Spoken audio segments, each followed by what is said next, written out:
Okay, mga kapatid, ito the legendary picture, no? Shoutout kay Kuya Jay, no? At sa buong Banateros. Congratulations po sa inyong successful na laging gumagabay sa mga manunood para hindi po sila maligaw. Kasi yung iba, baka naliligaw sila ng paniniwala eh.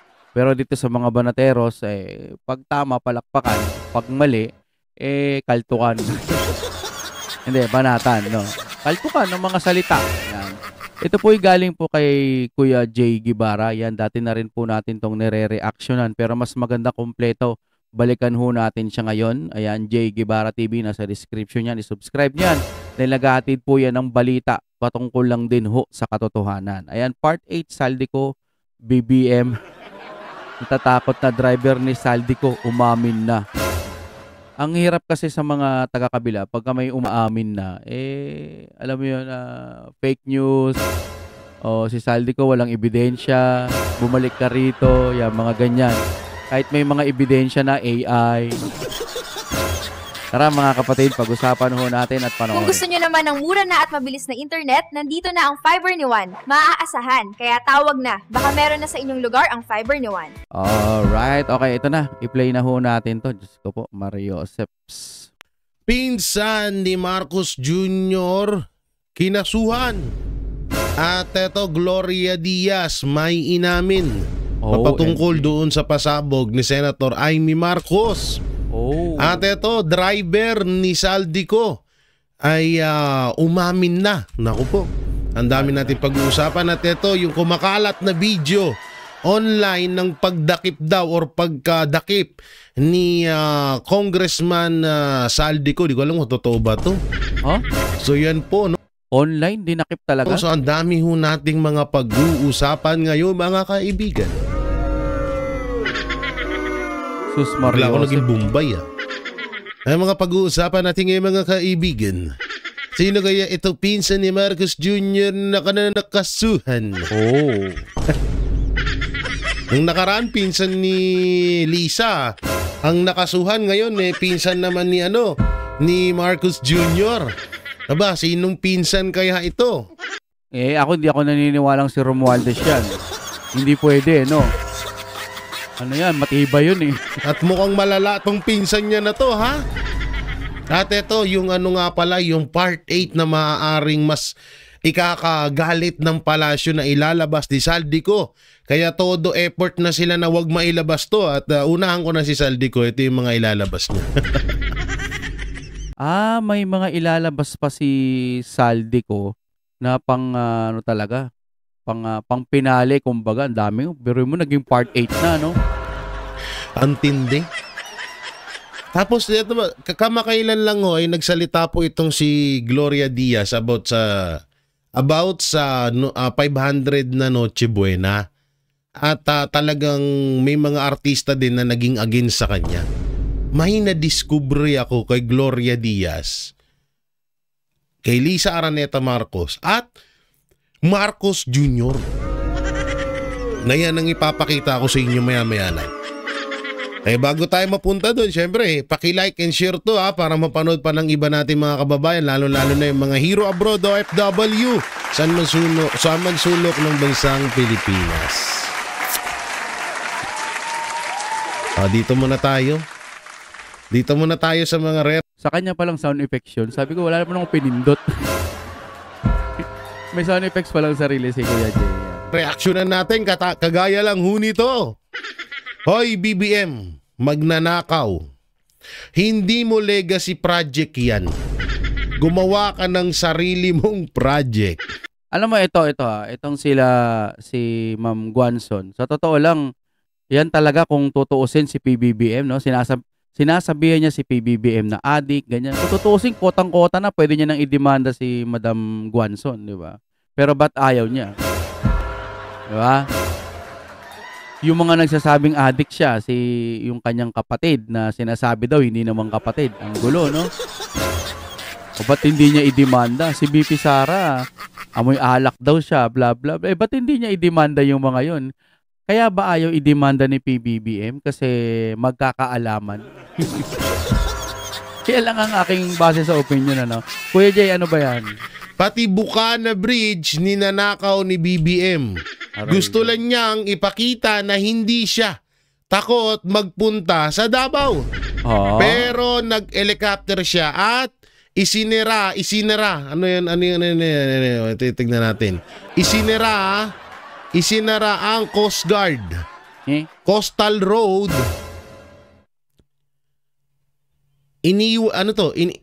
Utangin na kasi ang liit eh. Lakihan na nga natin. Sige na nga, ito na, lakihan na natin. Nahihirapan din ako magbasa. Labo ng mata ko. Sumisigaw ng buo. Ako din, Kuya Jay, sa totoo lang, nakakalabo. Ito. Ito mas mataas ang grado. Yun nga lang. Paano ba pag ginanyan? Malinaw ba? Ayan. Mas mataas ang grado nito. Kuya Jay, magsalamin ka na. Hindi ko pa nasusubukan, pero ito meron din tong grado. Okay, tuloy. Iniwan ang mga taong sumisigaw na boo. May mga sumisigaw na boo sa kanya. Yun lang. Ang kapal, no? Pumunta pa siya sa Davao City para lang angkinin na legacy niya. Hindi ko kaya yun, mamen. Kahit siguro ako na pinakamasamang tao, hindi ko kayang mang-angkin ng iba. Hindi naman sa'yo. Gagi. Ano ba to? Paano ba? Halimbawa lang hindi to kay PBBM. Ang isang addict ba? Pagka ba nagsasalita sila, lagi bang tama? Lagi bang may tama yung sinasabi nila? Or parang walang patutunguhan yung mga desisyon. Tanong lang ho yun. Alam mo, Kuya Jay Guevara, no? Yan, idol ko yan ng mga kapatid. Ako, tsaka sa mga subscriber po natin, ako, nagtataka ako paano pa nila to napagtatanggol si BBM? Tangin ang hirap, mamin. Ako nahirap. Ano ba, babayaran ako, tapos, hoy, pagtanggol mo to si BBM, hindi ko kaya na. Hindi ko kaya, wag na, uy. Bahala kayo. Ha? Dito kami sa tama.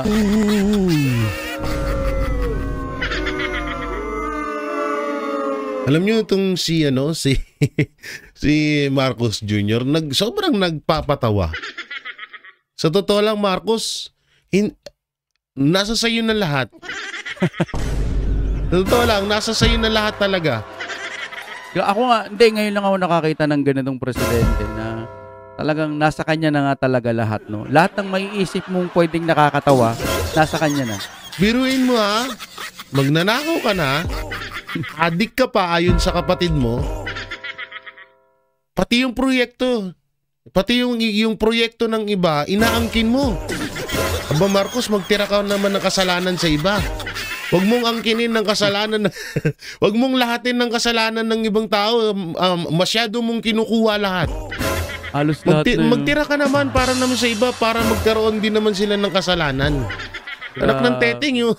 Parang gusto mo lahat ng kasalanan sa bansang Pilipinas, kukunin mo lahat Magtira ka naman para sa iba. Ikaw lang yung makasalanan dito sa bansa natin.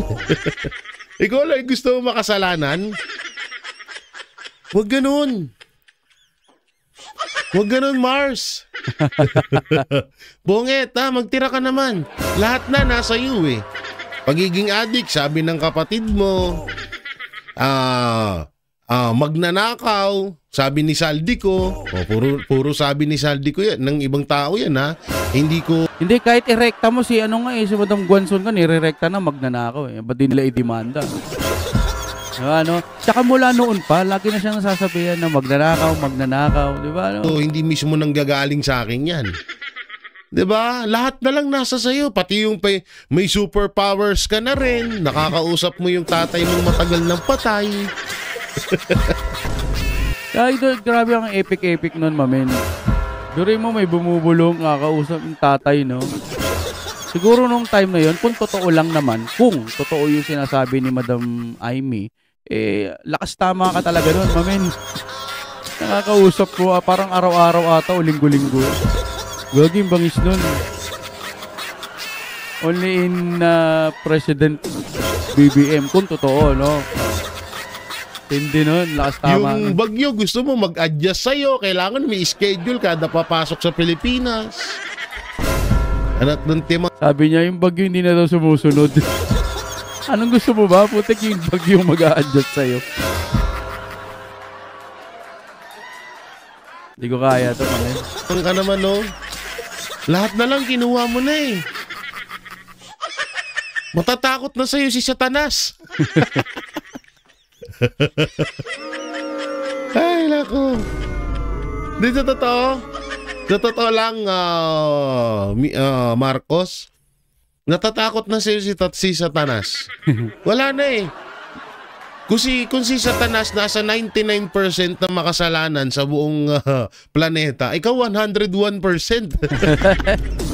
Biruin mo, 2018 yan sinimulan. May video pa si BP Sara at kung ano-ano pa yung mga lumalabas mapatungkol dyan sa Bukana Bridge na yan. Tapos, yung Bukana Bridge na yan, mga kapatid, bukod kay kay PBBM tuloy. Bukod kay BP Sara, si Tatay Digong din meron. Parang may drawing pa yan noon, pangarap niya magkaroon ng ganyan. Tapos ano sinasabi ni PBBM 2022 daw? Lakas tama talaga. Lakas tama na na gustong-gusto niya na angkinin. Yan. Yun lang, nililinaw ko lang. Pero sabi ni Madam Amy, adik daw yun. Sabi ni Madam Amy. sasabihin mo, sinimulan niya ng 2022? At proyekto mo pa. Eh, hindi na rin kami magtataka balang araw. Yung subway na sinimulan ni Pangulong Duterte, sa'yo na din. Pati yung Samal Bridge daw. Katabi lang niya, malapit-lapit na rin eh. Mamen, imagine niyo 500 kilometers. 2022, 2023, 2024, 2025. 3 taon lang. Tangina, ganun pala kabilis si PBBM. 3 taon lang nagawa yan. Mula 2022 daw narinig ko eh. Gagi talaga itong galing. Anak ng timang naman, oh. Marcos, ano ba naman yan? Pinanggagawa mo? Unti-unti na nga namin natatanggap na adik eh. Yung ano pa kaya? Yung pagiging pag nanakaw mo sa proyekto at lahat nasa sayo ha. Pati yung proyekto ng iba ninanakaw mo. Alos lahat. Grabe. No, nakita niyo yung post ko sa Facebook page. 'Di ba? Nakita niyo yung post ko sa Facebook page na puro yung mga kapulisan ibinilad sa Arawan. Ay, sa grabe. Coastal Road na siya ito nga yung sinasabi ni ni Attorney Rowena Guanzon. Oo, totoo po yun na nakabalandra po yung mga kapulisan dun. Kawawa naman. Para hindi makapasok yung tao na galit kay Marcos.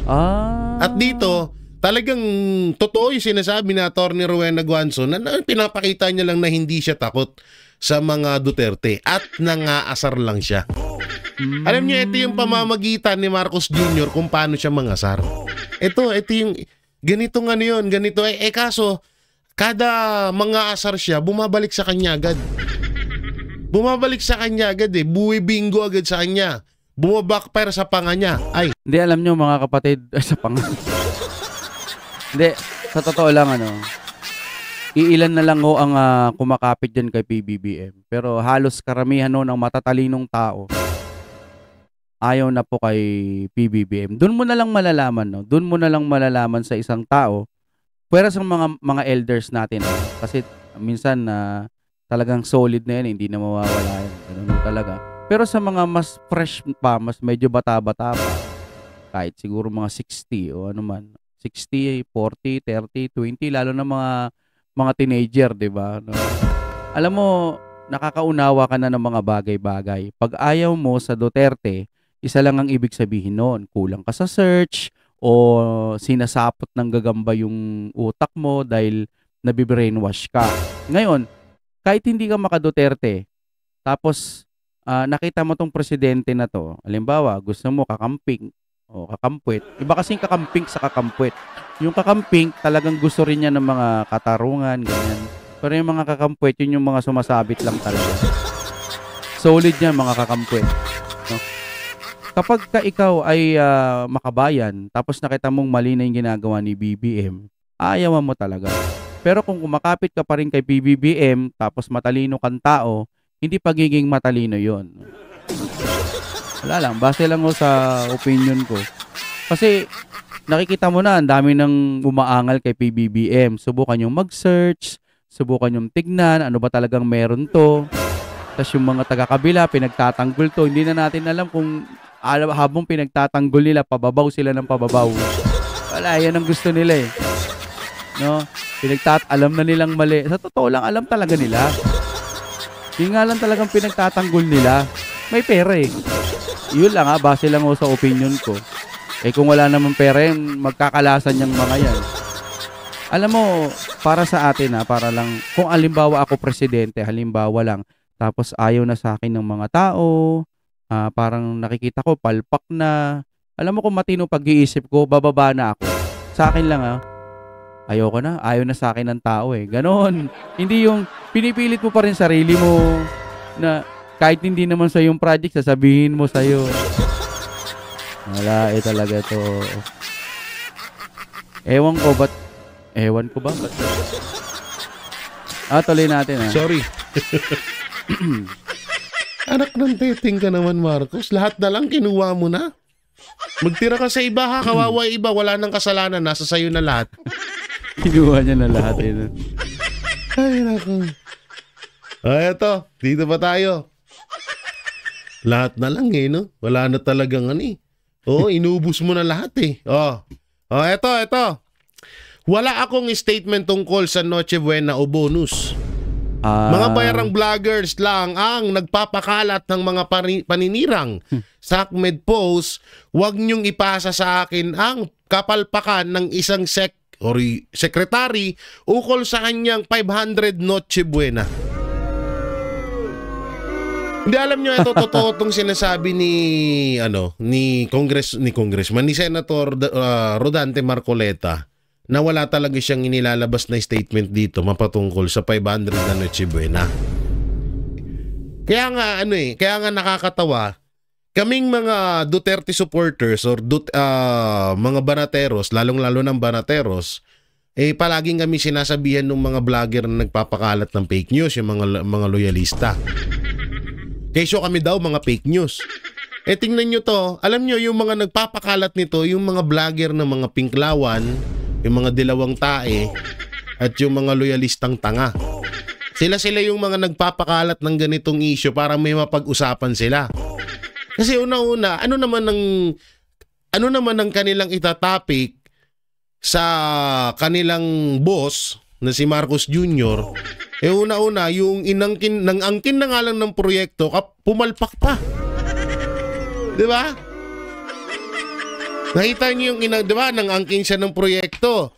O dapat gagawing vlog na or content ng mga vlogger niya yun. Kaso pumalpak. Nabinggo agad. Tapos nga ngayon, nagngangawa itong si Anticler or si Marcos na dapat daw parang kasuhan daw kami. Ba't kami lang? Una-una yung ka-fake news nanggagaling sa mga vlogger mo. Ba't kami na naman sisisihin mo? Paano na lang po yung 5,500 flood control? Hindi ho fake news yun. Ngayon, yung pang-aangkin niya sa na yan, sa bridge na yan, hindi ba fake news yun? Yung sinasabi ni Auntie Claire na meron ng 3,000 ba yun? Something na drug-free na yung barangay. Sabi niya yun no? Pero wala naman siyang maipakita. Wala siyang maipakita, di ba? Di ba fake news yun? Tatanong lang, tatanong. Mga tanong lang lahat yan. Yung pabahay, di ba mayroon pa pabahay, hindi niya na-target? Hindi ba fake news yun? Yung bigas na pangarap niya, 20 pesos per kilo. Wala naman hanggang ngayon. Hindi ba fake news yun?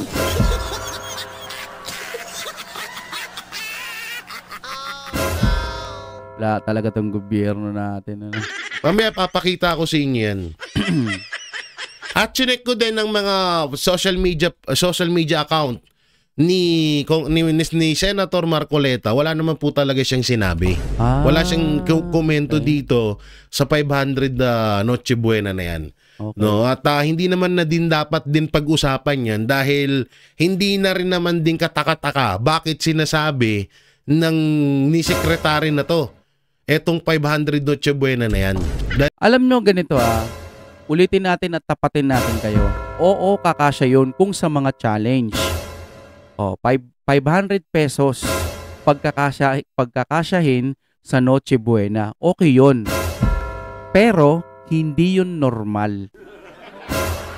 Bakit? Ano yun abnormal? Ganito po ang tinutukoy ko. Magpapasko. Isang beses lang mangyari sa loob ng isang taong may Pasko ang mga Pilipino. Ngayon gusto mo titipirin mo pa? Icha-challenge mo pa? Hindi ba kaya nga magpapasko ka kasi maghahanda ka? Hindi ka magpapakatanga doon sa 500 pesos na sinasabi nila. Pwede nga kung challenge or mahirap ka talaga, sige pwede na yan. Pero hindi ho normal, huwag nyong ipakita na okay lang na 500 pesos kasi hindi naghihirap ang ating bansa. Mura lang ang mga bilihin. Parang gano'n ang gusto nyong palabasin base lang sa aking opinion. Pero ang katotohanan mga kapatid, yung 500 pesos na yun, para lamang ho yun sa mga magcha-challenge o talagang magtitipid, okay lang yun. Pero hindi siya normal para sa akin. Kasi challenge nga. Mas prepare ko pa yung 2,000, 3,000. Sa isang pamilya, syempre may bisita ka niya, may pupunta sa bahay ninyo, may mga kamag-anak ang pupunta, yan. Kumbaga, may handaan kayo, ganun. Or ambagan kayo, 500 sa'yo, 500, kasi makabuka ng 3,000. Siguro kahit 2,000, pwede na siguro, no? 3,000, okay na yun. Pero kung sasabihin mo na 500, hindi ho normal. Parang nangingingkoy ka ng kababayan mo ba, ganun ba kamura sa Pilipinas? Sige, subukan natin 500. Di mo, ang dami ng mga vlog, yung 500 pesos. Pwede daw mag-spaghetti pero udong. Udong yung niya, noodles. Huwag nyo naman tatangahin yung mga tao. Pinipilit nyo pa. Pumunta pa yan sa palengke. Tas, yung isang pack. Di kainin mo yun mag-isa. Para naman tinatangan yung mga kababayan natin Hindi nyo ba? Ewan. Alam naman din natin na isa yan sa mga galamay ni Lisa Araneta Marcos. Tropa niya yan, tropa. Baka kaano niya rin niya sa pulburon. Ayan yan po ang talagang lehitimong fake news. Alam mo, Senator Marcoleta, dapat kinakasuhan mo kasi yun. Yung mga vlogger na yun. Kasuhan mo para madala. Palagi kang tinataranta doon. Tingnan mo yung mga pagmumukha. Tingnan mo yung pagmumukha mo doon sa mga thumbnail nila. Ako, tignan nyo yung mga thumbnail ko Yung mga thumbnail ko, ano pa yan? Pinagsasayangan ko pa ng oras yan para lang mapalinaw. Para lang hindi ako kumukuha ng mga nakatabingi yung panga ni Marcos. Nakadilat yung mata ni Lisa Araneta Marcos. Hindi ko ginagawa yun kasi sabi ko, ayoko din na gawin sa mga Duterte. Pero yung mga gumagawa kasi ng mga ganyang, yung mga nakadilat yung mga Duterte, yung umiiyak ang mga Duterte, yung parang, alam mo yung pinapapangit si BP Sara, yun, yung kagagawan niya ng mga loyalistang tanga, ng mga vlogger. Sila gumagawa niya. Ako, ini-edit ko pa para lang mapalinaw Diba? Para maging maganda yung thumbnail kahit na ayoko sa pagmumukha ni Marcos. Ganun. Kaya dapat, Senator Marcoleta, kasuhan mo. Marami naman dyan. Gusto nyo, pa-chat nyo lang ako kay Ma'am Cathy Binag. Meron naman na sa ChatGPT. Sasabihin mo lang na pwedeng paki-enhance yung picture na to. Yan, magiging cinematic to. Maganda pag-edit to. Ibibigay ko yung mga full address at mga account, mga full name ng mga vlogger na yon. At tinutukoy pala niya rito yung mga vlogger na naninira. Sa akin lahat yan Senator. Okay, hanapin na ho natin yung nangingi ng tulong sa media para laban sa talamak sa fake news. Wow. nangingi ng tulong sa media. Weak talaga. Sige nga, tingnan. Asahan nyo yan, tingnan nyo.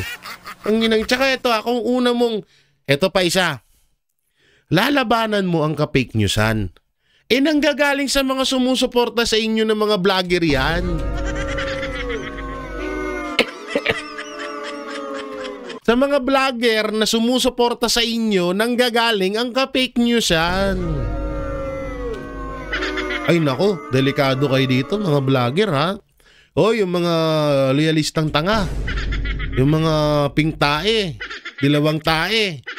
Ha? Uy, ano kayo? Naku, papakulong na kayo ni Marcos. Hindi naman, wala kasi. Suportado na yan. Yung mga vlogger ni PBBM, wala. Suporta na yan. Kahit nung nakaraan nga, di ba, pinatawag lahat ng mga vlogger. Pero halos karamihan, puro DDS vlogger.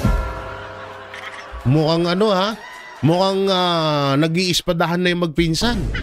Oo, kasi ang pagkakaalam ko dati, si Romualdez ang may ano sa inyo eh. Di ba, may video tayo na nagsasabing i-promote lang si Romualdez kahit DDS ka o BBM ka, ganun. Oo. 'Di ba?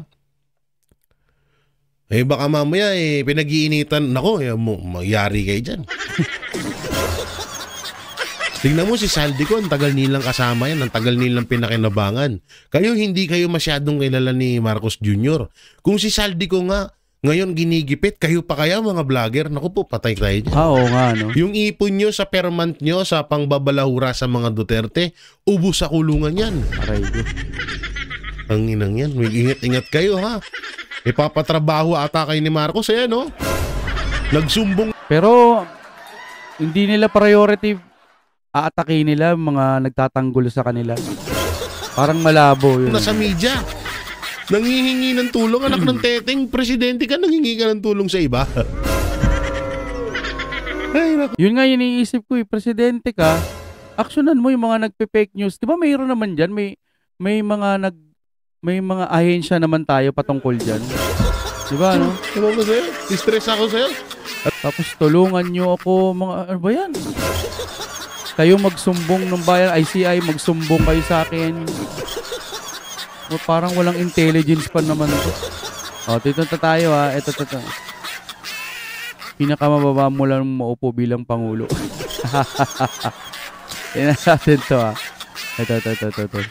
Siguro dahil dito, no? Kaya siguro nagkaganito si BBM, dahil dito.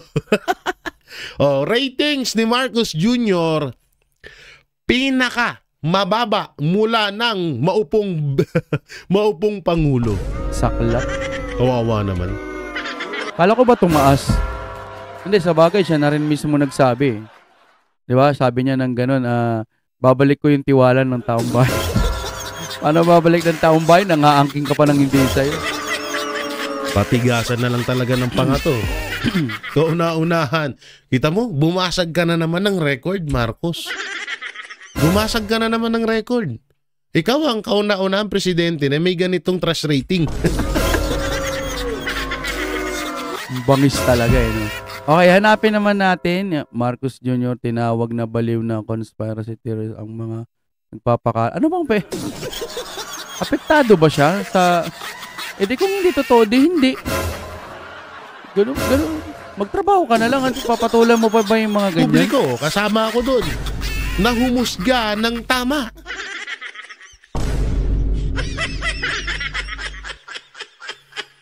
Ano ibig sabihin? Sabi, diniretso tinira ni Pangulong Bibi ang mga nagpapakalat umano ng maling impormasyon o naghahayag ng tinatawag na... Grabe naman to.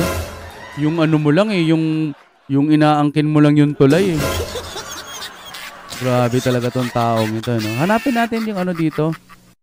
Ano to? Di umanong bagman ni Marcos nagbitiw. Talaga ba? Galing yan sa balita, no? Hinanap ko rito yung driver yung driver. Ito. Alay, yung Marcos naman ata ito. Ito mga kapatid, no? Ex-driver ni Saldico umamin na. Nawala na. Report namang nakalap ng The Filipino.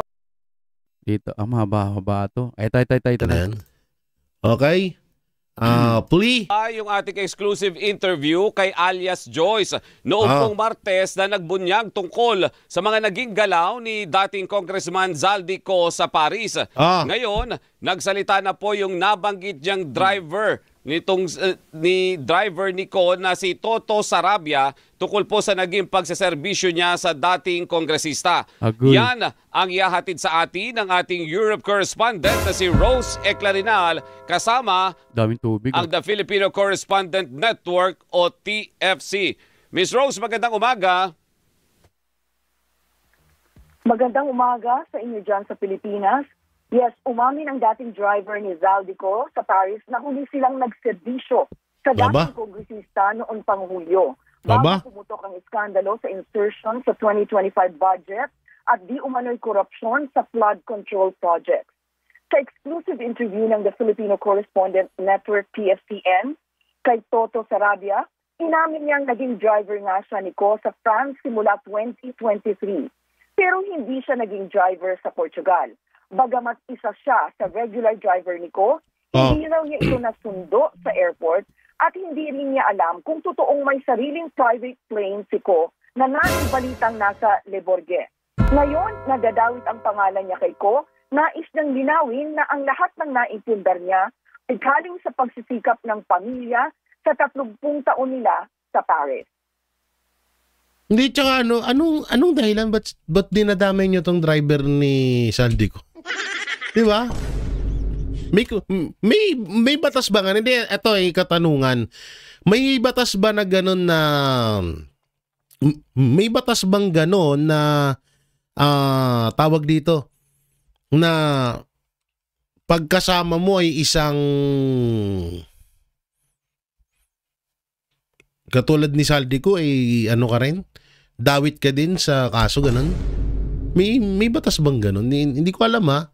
Kaya kumbaga, ang tinutukoy ni Kuya Jay dito, halimbawa, si Zaldico, hindi mo naman alam na kurakot talaga yan. Ano? Kumbaga, alam mo lang, congressman, tapos driver ka, wala ka nang pakialam sa kung anong meron siya, driver ka.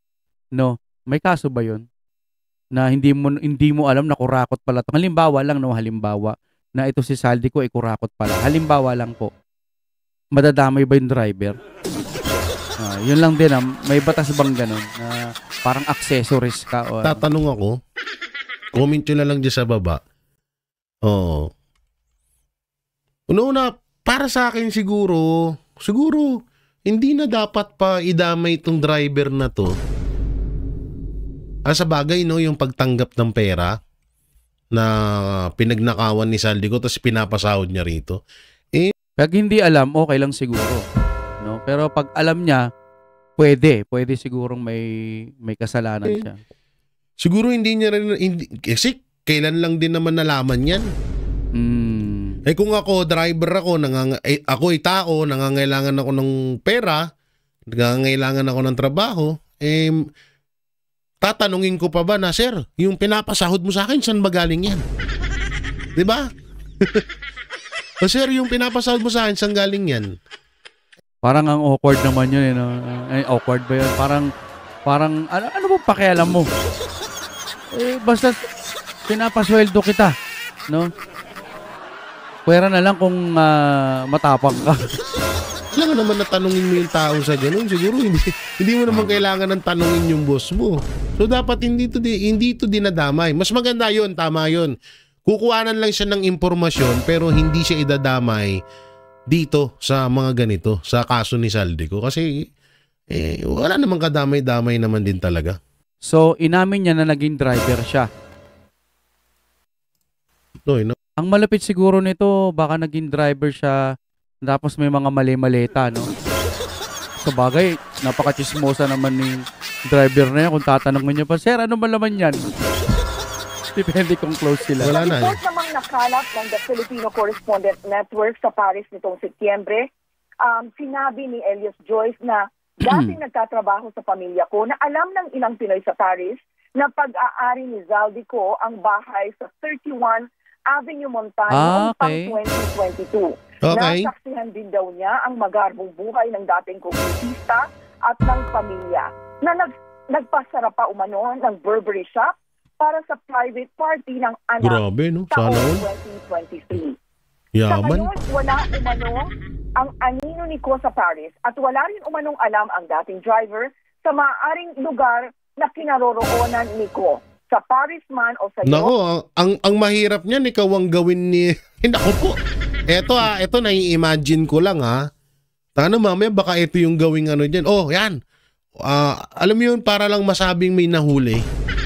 Na masabi Nako, lang na nahuli Naku, wag naman. Parang ito yung uhulihin nila. si Marcos. Si Marcos, si Saldico.